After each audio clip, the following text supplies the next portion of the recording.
Doing a Rooted network lesson for Torrey Pines Church, okay? We are now going into week 6 with our Rooted lessons, and it came in just the right time because week 6 talks about serving, okay?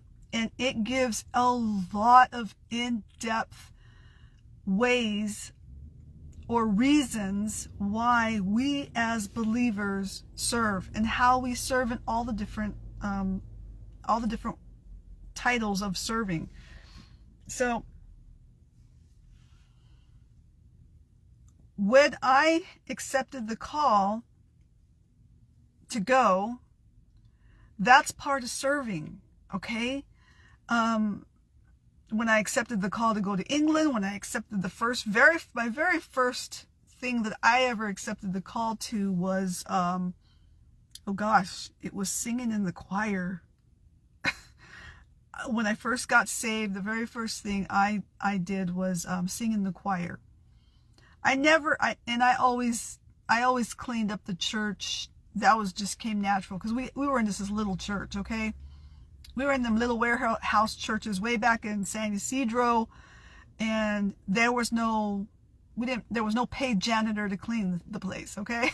So it didn't get cleaned unless one of the church members cleaned it, or the pastor's wife behind the scenes cleaning that thing, and she had it smelling like, Clorox and bleach and Pine Sol all the time. It was spotless, okay? Homegirl could clean and she could cook, okay? But that's not all she did. And so she was behind the scenes praying for people, she was loving on people, and she was serving her little heart out, okay? And that's what kept me in church. So my first thing that I ever did when I first started to serve, talking about the serve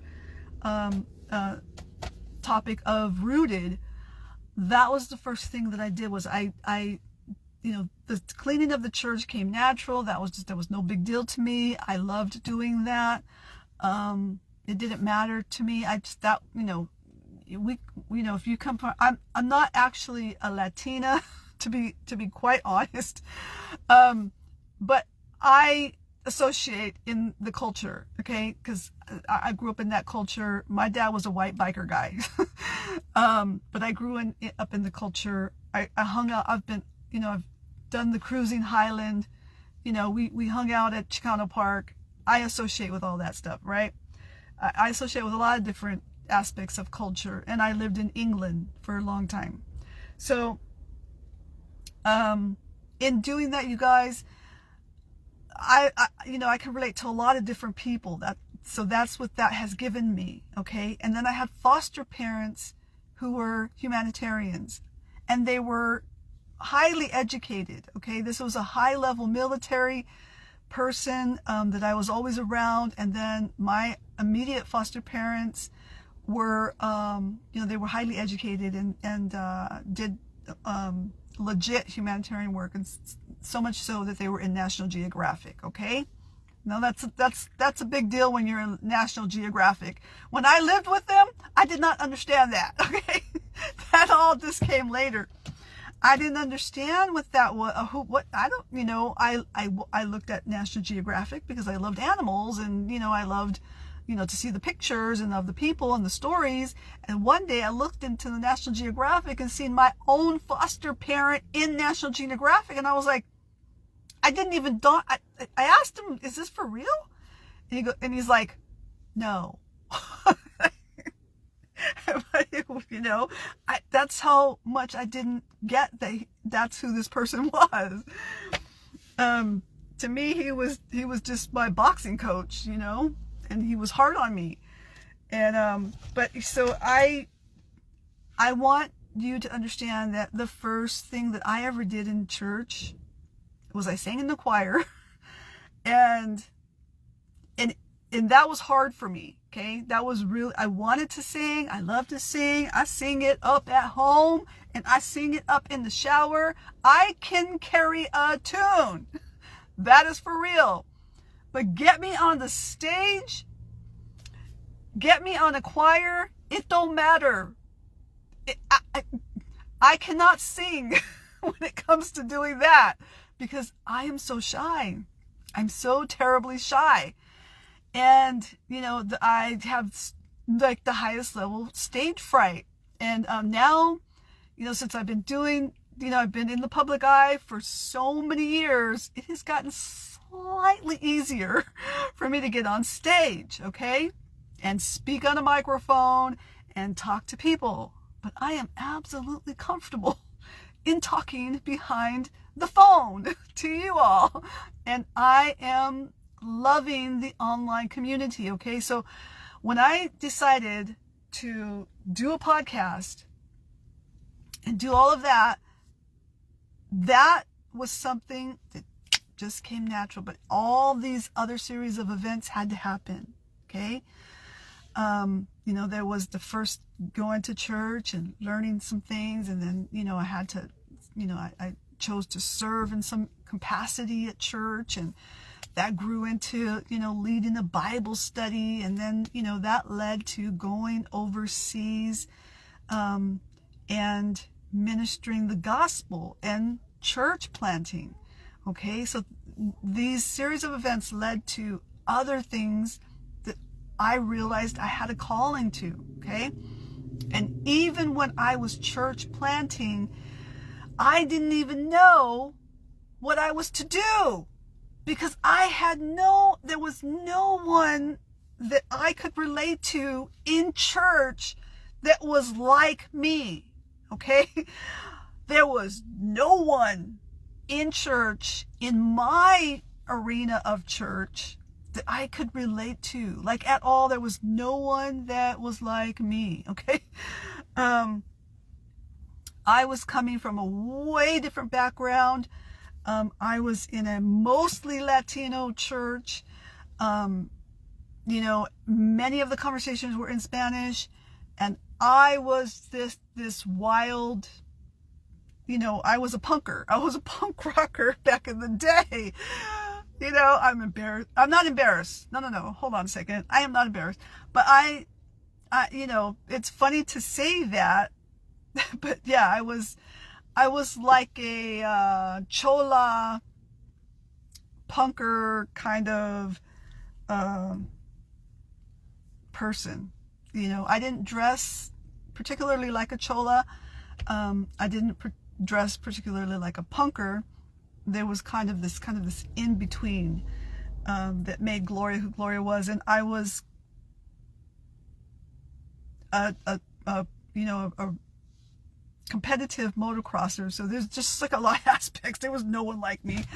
I could not relate, and so I had to find. It was so. I mean, the examples were someone who was playing a piano, wearing sweaters that were buttoned all the way up to here, you know, very pretty, and had their hair all nice and neat and stuff, but they wore pearls, and, you know, that was not me.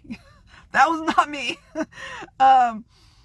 And, you know, I wanted to wear my creepers, and I had,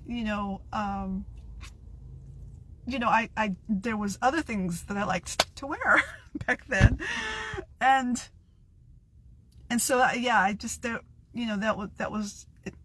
I couldn't relate. And then I met this one girl who was from Hollywood, and her and her husband were pastors and had moved from Hollywood to San Diego. And he was a motorcycle rider, sporty kind of a guy, and she was into the glamour punk scene in Hollywood, and I immediately could relate to her. I mean, we hit it off. We became friends, and it was just this, you know, this friendship that we had, that I was like, I can relate to that girl, and, you know, and then we just became friends. And so, you know, one thing led to another, and, you know, there I was encouraged, and, you know, ended up in England. after that. So I was in England, served in England, and during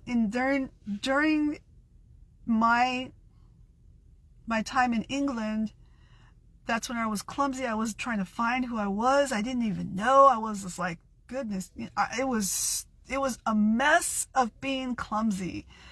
And finally, one day, a girl came knocking at my door, and this actually has happened to me a couple of times.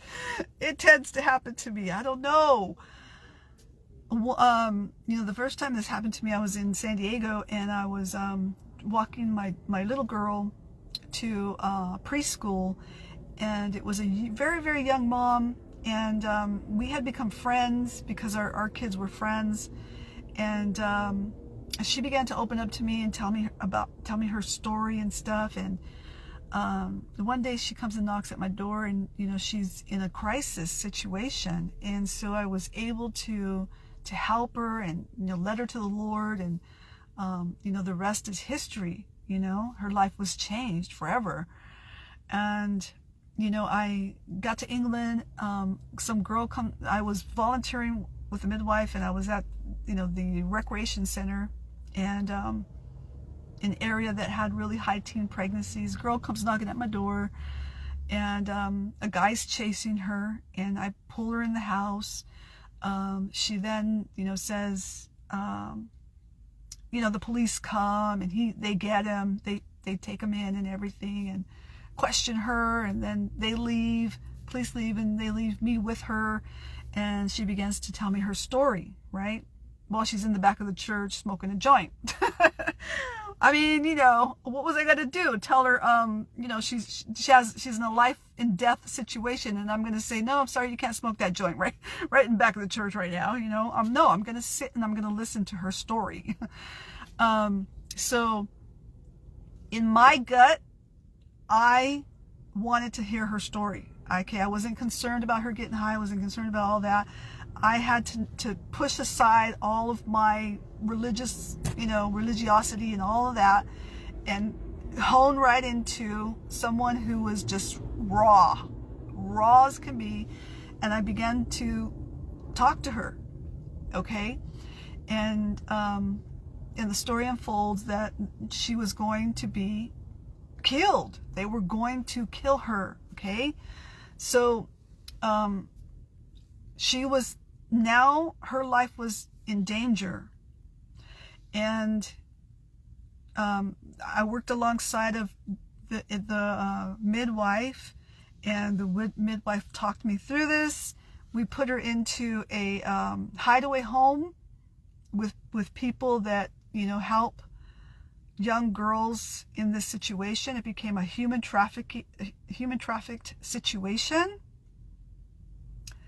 And she went in, and it was months later that she called me to meet up with her at a restaurant. She said, I can't tell you where I'm at because we're not allowed to, but I want to meet up with you, and I want to talk to you and stuff. And so I did, and she told me she was fine, and that she wanted me personally to know, to be able to see her, and for her to tell me that I won't be able to see her anymore because she's going to go into hiding, and that her life was saved that day.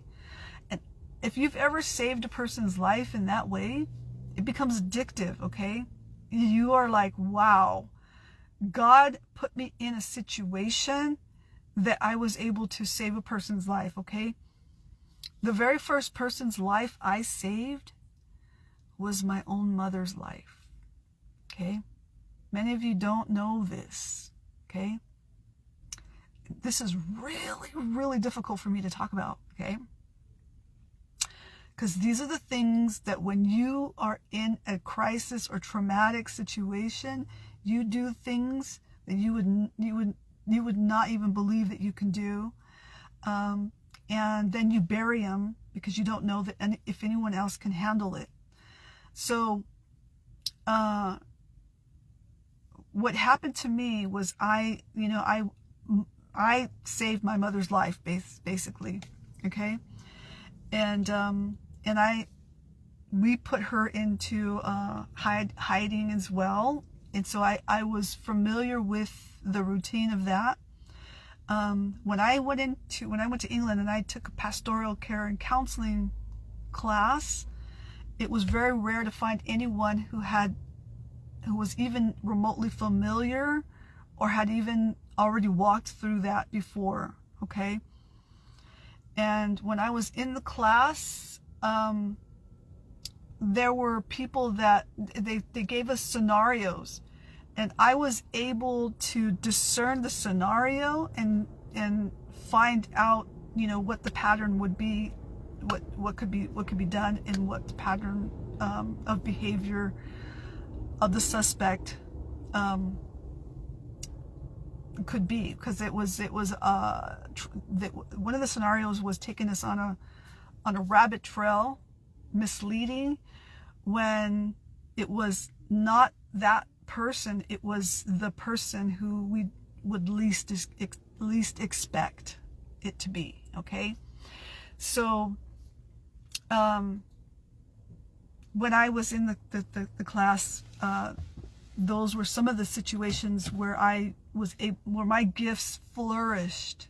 Okay, and so those are the things that led me to understand what my giftings are and how do I use them. Okay, so when my Pastor Mingo Palacio, came to me recently in a phone call where he said, you work on assignments, correct me if I'm right or wrong or whatever, and he says, you work well and God uses you on assignments. And I was like, because I had forgotten, I'm not an active pastor, anymore. And, not that I don't, not that I am not being used in that role, because I am being used in that role, but I'm not an active pastor leading a congregation, basically. I am a chaplain. And so yeah, when he was telling me that, I was like, oh yeah, that's so true. Yeah, that's so true. In most of the situations that I was in where I was being used and it just really clicked, like, you could be used, you could do a lot of different things, but when the Holy Spirit really clicked in with me and I was being used, was on assignments. And so I was like, yeah. So these are all part of doing service work, right, for the Lord. And some of it are things where we know when I was doing the singing and things, that was way out of my comfort zone. Like, that was something that I did, but I won't do it again because it's not in my comfort zone. And I can't say that, I can say that in the group God used me, but I can't say that that's where it clicked in. Okay. On other situations, I can't say that I was the Jonah in a situation or anything like that, or Jonah ran from his calling and he was like, no. I can't say that was ever me. I love a challenge, and I love to be right in the mix. Do I get scared? Oh yes. So back to the Ukraine, and accepting the call to go to the Ukraine. I have to tell you, I thought that out. I had to think that out. I know that in thinking it too much, you're going to back out. And so I said to myself, I'm single. I am single, and there's more to that story. I'll tell you in another time, but there is more to that story. I am single and I've always been single. But there was a situation that happened that I was like, this is the time, you know? And so I was like, it's time for me to accept this situation, you know, this call to go to the Ukraine. I'm in a great situation. I have a great job. I have paid time off. I have no debt. I have the ability to go. I have the ability to go do this, right? Do I have the extra money put away? No. No. Did that scare me? Yeah, that scared me. But have I been serving the Lord long enough and as a missionary long enough to know that when you start to walk in the direction and start to believe the Lord and accept the call, that is not going to be a problem. The money is not going to be a problem because the Lord is going to bring it to pass. The Lord is going to bring in the money that you need. The Lord is going to bring in everything that you need when you start to serve Him, when you start to walk in that call, okay? And when I started to put the links up, that when I was starting to talk about the fund and funding the call to go to the Ukraine, I started to put that up, and I hadn't done that in a while because I hadn't been a missionary in a while, and so it was a bit awkward. It was a bit awkward in posting the amount of funds that were needed to go do this trip, and go into a war zone and all that kind of stuff. And then I became confident. Once my homie who was the first responder, Al Sugi, when Al posted his funds into my GoFund, I was like, my homie backed me up.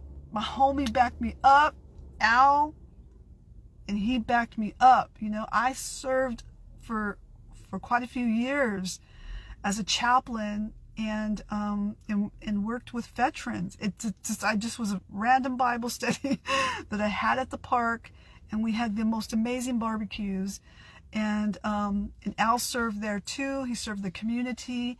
He fed. He barbecued for us and things like that. And we had this amazing group of young men, or all different ages of men, and one or two women that would show up from time to time, and some families would show up, and things that were active duty military as well. So we had some active military families, and then we had some veterans that were just our old faithful veterans that would just keep coming to the Bible study, and it was just amazing. And then Al bought a house and Al moved away. So, and then I started volunteering in Paradise Village. And so there was a journey along this way. Al had confidence in me, right? And I had served in some capacity, right? And I had built up his confidence as well. He's just a young man, and he wanted to start a business and all kinds of stuff. So God has just blessed his life, right? And so, but I was still trying to navigate my faith in going to the Ukraine. And so that, when Al backed me up, I was like, Al, it's on. Like, it is on. We're in. We're engaged. We're going to throw down. Because I'm from Southeast San Diego. Al is from Southeast San Diego. We know the lingo, okay? I may have been out of that lingo for quite a long time, being away overseas in England, but it just clicks right back in. You know, honestly, I'm full on engaged now, in going to, I'm engaged in going to the Ukraine, right? So then the next amount came in, and you know, it was my good friend Teresa, and you know, I was like, man, homegirl backed me up, and I was like, dang, homegirl backed me up, and I was just so blessed. And you know, and then I was like, okay, I was like, I had prayed one night. I went to sleep, and I prayed. Before I went to sleep, I prayed. I said, oh Lord, I said, bless these people, bless these givers, you know, that they will have an overflow of an abundance of finances, right? And I needed a big chunk of money, and I was ready to put that whole, I don't have like a whole mess of money saved that I can, you know, jump into and just use. But I was going to use it, okay? I was going to take a chunk from my savings and use it. And I would have been fine. But I wanted to bring my online community along with me. You guys have been on a journey with me for quite some time. You needed to come along on this journey and be a part of this. I am not doing this solo. I can, but I am not going to. Okay, I choose not to do this solo. And I'm not going to do this solo anyway, but there's a team of us going. And but I want my online community to engage with me, to be a part of this with me, okay? And so when I woke up in the morning, I can see the email. When I picked up my phone to look, I can see the email go up, and I looked, and I was like, my eyes halfway open, like trying to see, you know, my hair all messed up and everything, you know, and I'm trying to look, and I go, what? Oh my gosh, what? And the thing was paid in full. It was paid in full, and I was like, oh my gosh. You know how you have that one feeling? I don't know if you've ever felt that feeling where like, oh my gosh, this is for real. You know? And so I was like, I put a chunk in, and then someone else matched that price. And I was like, man, you know, this is all going down. And so so my dates are set in stone. I have the dates set in stone. This month, I'm deploying this month. Okay, and that was the dates that I wanted and needed. I needed to get into the date for this month, and not a further back months, because I didn't want to get into those ones further back. And so it's all going down this month, and many of you gave, many of my online community gave, and still continuing to give. You're still continuing to give, and you guys have backed a homegirl up, okay? That is all a part of serving, okay? Some are gonna go and do the hands-on stuff, right?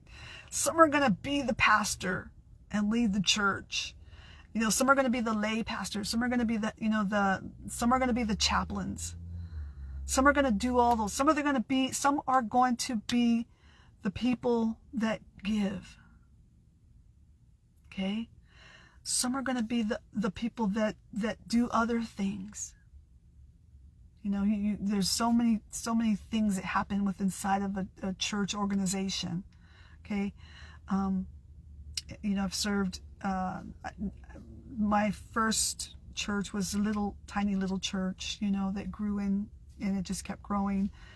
and then I served in another church, and that became, it was the start of that church was just a little tiny church that grew into a big church, that bought a building and grew and stuff, and I was a part of that growth. And then and then I went overseas, and then got to meet people, got to meet the lead pastors of so many different organizations, like City Gates and Hillsong, and a church over in another part of South London area, in Brixton. One of the guys in Brixton, he was just recently here in San Diego. These are mega churches. And so, and then my good friend Doug Williams from his church over in Walthamstow as well.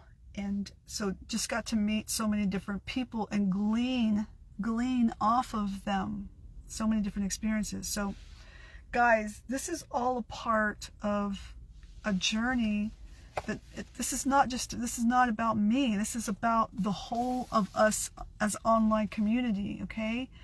And going back to a rooted lesson that I'm talking about as far as serving, okay? And here are three kind of things to examine when you're serving, okay? One is to examine. And so as we mentioned before, we may have already seen hints of spiritual gifts in your life, and perhaps you have a natural tendency to serve, organize, or teach. These tendencies are now spirit empowered for service, and begin identifying the gifts that excite you, right? What is the thing that excites you? Okay, for me, it's the adventure of going. Okay, I am the goer. I love the adventure. I love to be in the mix of the adventure. And again, do I get scared? Yes, I get scared. There were some sleepless nights that I had recently, okay? Some sleepless nights and a little bit of trauma in there, okay? And so the next one here is examine, experiment, seek opportunities to use these gifts. If you might have the gift of hospitality, consider joining the team that provides coffee before church. Perhaps your gift may be teaching. Try serving in the children's ministry, right? So I did all of those. The children's ministry is not my thing. No. I did that for years and years and years. And yeah, I am not, I'm not focused enough for that. I'm like can't do that. Evaluate. So examine, experiment, and evaluate. Evaluate. This is the test of your gifts. All spirit-empowered ministries will bear fruit. There are two primary tests for fruit bearing. Is God glorified? Are his people edified? These will usually be readily observable. Additionally, there will often be objective outside confirmations of your gifts. Look for situations where others observe and confirm the ways God is using you. Now, I've been doing this for a long time, so I have friends all over, pastoral friends, friends in England, to friends here in San Diego, to friends just all over the world, in Africa, in, India, all over, that I know personally, that we've come together in conferences. They know me, they've seen me on stage, they've seen the work and what I've done. you know, sent out 2 churches in England, and so that's they have seen me. They confirm the gifts, right? And when I went overseas recently to go and visit in England, it was a pastor friend of mine, and we came together for tea, which, oh my gosh, I missed that setting so much. The quiet, coming in and out of the cold, having a nice warm tea, with great conversationalists. I just love that and miss that kind of setting. Okay, great conversationalists who know how to talk in terms of depth and experience and ministry, and the Holy Spirit is flowing, and it is just amazing to experience. Okay, my best friend Yessie was there with me, Yesenia, who's hung out with me a lot of the time, going on my adventures with me. She's just another adventurous person as well. And she, when he asked me to pray, he said, "Would you please pray?" And I said, "Of course." And so as I prayed, when I was done, she goes, "Gloria," she goes, "when you step into your, when you stepped onto ground here in London, and when you began to pray and walk into your spiritual gifts, there's an anointing on you." And I just listened. You know, what do you say to that? You just listen. And then he said the same thing as well. That the prayers, you know, were amazing, and that they were anointed. You know, and so there's more to that story, but God takes people that are just ordinary, okay? Just ordinary people like me, coming from a broken home, had foster parents, and who'd have known that my journey would include someone who was to the caliber that he was. There's a reason for that, okay? That just didn't just happen. There's a reason for that. And so all the things that I've absorbed throughout my lifetime, God was in it. God was in it, okay? I am happy to be who I am. It's been a very painful journey, very painful, and lots of bumps and bruises and broken bones and, you know, things along the way. But when you come to the meat of it, what has been gained is a lot of grace and mercy that you see God given to me, God given to you, right? You see you begin to appreciate the grace and mercy. Back when I was younger, I didn't get the grace and mercy. You know, I just was like, hey, this is fun, let's go do this, you know, and I didn't get all of that until later.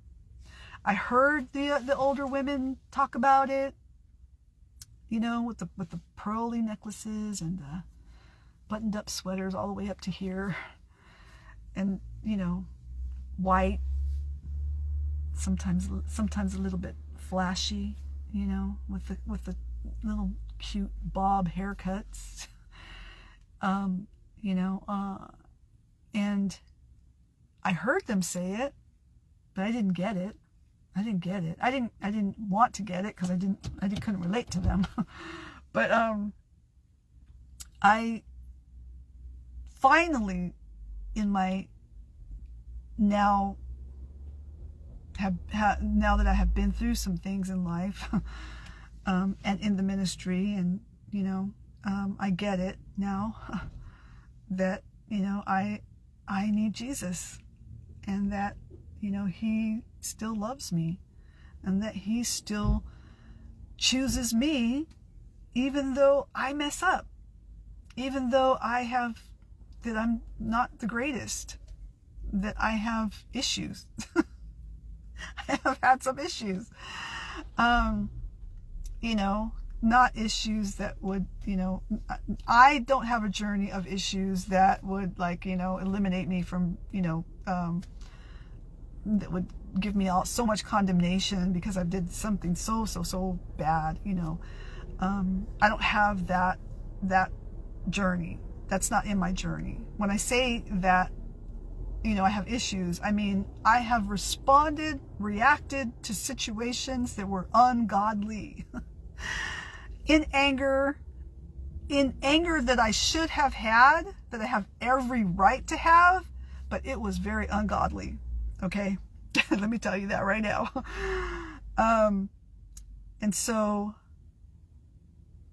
I get that. I understand that, you know, and yes, you know, I have the right to be angry, but I don't have the right to annihilate someone's humanity. Okay, and we all are human. We all have issues. We all do things. All of us. We all, you know, have that.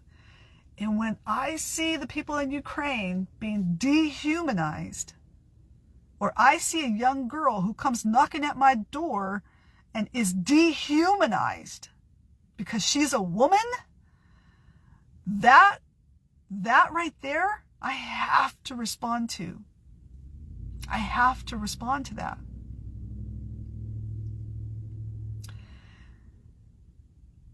But I didn't just respond. It wasn't just me. You guys responded too. You guys responded quickly. You responded as first responders would respond. You responded amazingly. You all here on my online community responded. People that I didn't even know that follow my lives, that some people make fun of. You know, like we all make fun of people that do lives.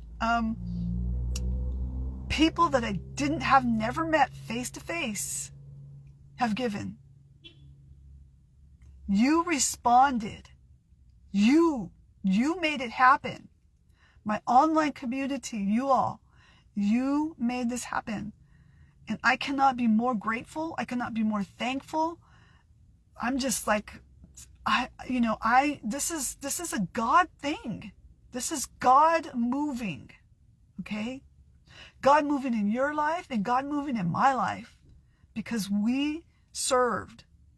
This is all a part of serving. Serving is a good word. It's a good word in community. It's a good word in church. It's a good word nonetheless anywhere, okay?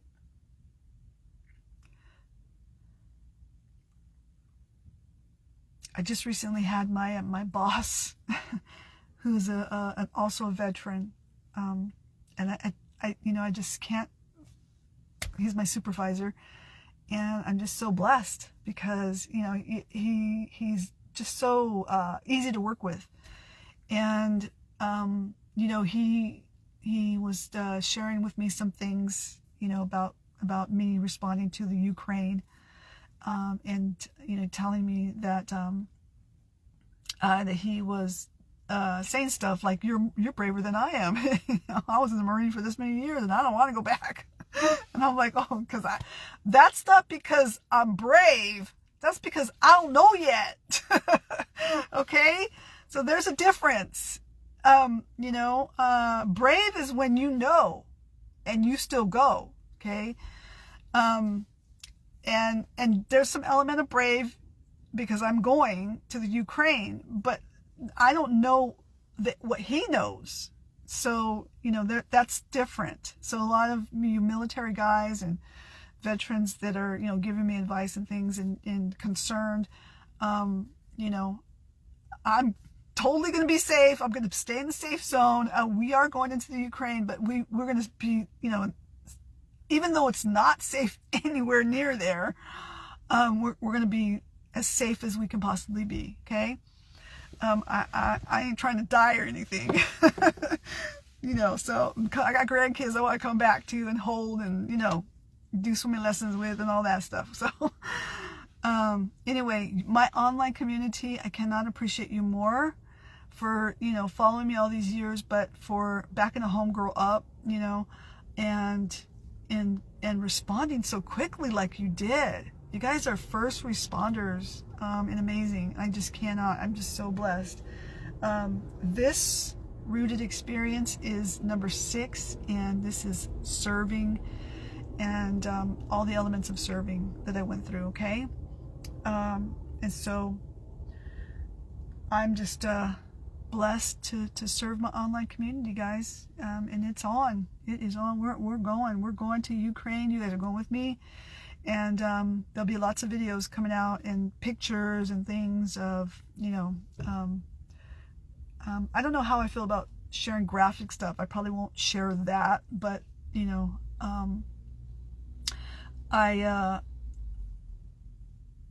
I will be sharing a lot of great testimonies, you guys, and because of you, I am for sure that lives are going to be changed and transformed, guys. So thank you all for responding. You guys are amazing. You guys are awesome. So, you know, people are still giving to the GoFund, and I'm just overwhelmed. Like, wow. That takes a load off of, you know, off of this girl right here. And, you know, it can be, it can be challenging at times, but that's where faith comes in. So, you know, it's got to take an element of faith, and you know, I give all the glory to God. Indeed, yes, I do. I give all the glory to God, but you guys responded to whatever He told you to do. You guys responded. So you served in some element. So thank you for that, guys. Give yourself some credit, and then give God the glory as well. And just give Him some praise and some hallelujah. And thank Him, and hug your babies. Call your mom. And, you know, hang out with your dad, okay?